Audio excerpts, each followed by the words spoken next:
Bonjour, aujourd'hui mythe ou réalité. On ne peut pas se débarrasser de la cellulite. Alors bien sûr, vous me connaissez, j'ai des solutions pour tout. Donc bien sûr qu'on peut se débarrasser de la cellulite. Déjà, il y a plusieurs types de cellulite. Il y a la cellulite encapsulée. La cellulite encapsulée, c'est ni plus ni moins que des adipocytes remplis de graisse qui sont plus irrigués. Il n'y a plus de sang qui arrive, donc il n'y a pas de possibilité d'échange. C'est des corps morts.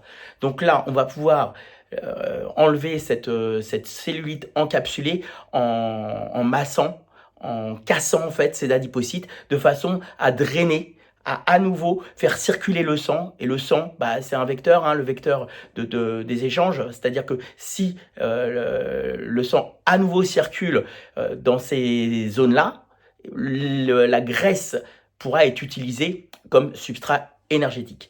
Donc ça, c'est possible. C'est de la cellulite qui fait mal, celle-ci.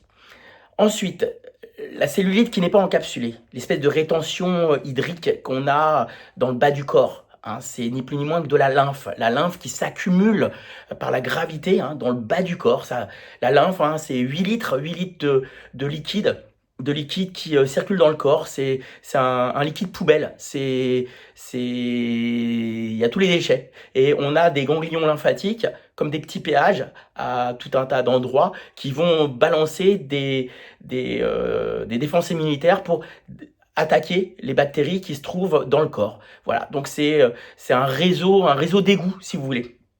Et ces 8 litres de lymphe, elles ne sont pas comme le sang pompé par le cœur. Il n'y a pas de pompe, hein, c'est simplement les mouvements du corps qui vont faire que le liquide se balade à droite, à gauche, en haut, en bas. Et bien souvent avec nos activités, avec le manque d'activité physique, le liquide va s'accumuler vers le bas.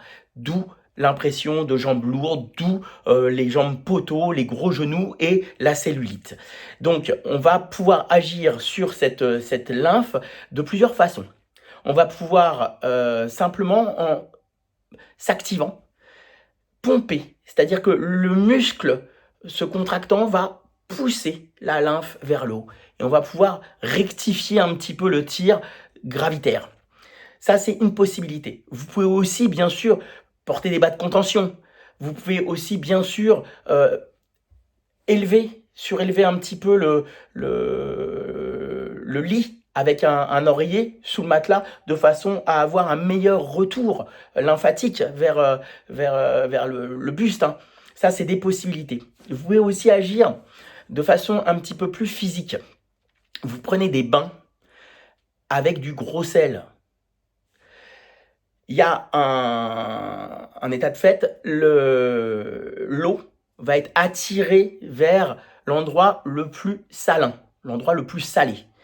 Donc, si vous plongez votre corps dans un liquide qui sera plus salé que votre corps, eh ben, il va y avoir des fuites hydriques, donc des fuites de lymphe, vers l'extérieur.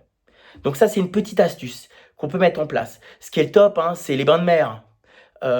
Autre solution qui est pas mal, hein, pour la cellulite, c'est l'aquabike. Hein, le fait de faire des mouvements rapides dans l'eau avec la pression de l'eau.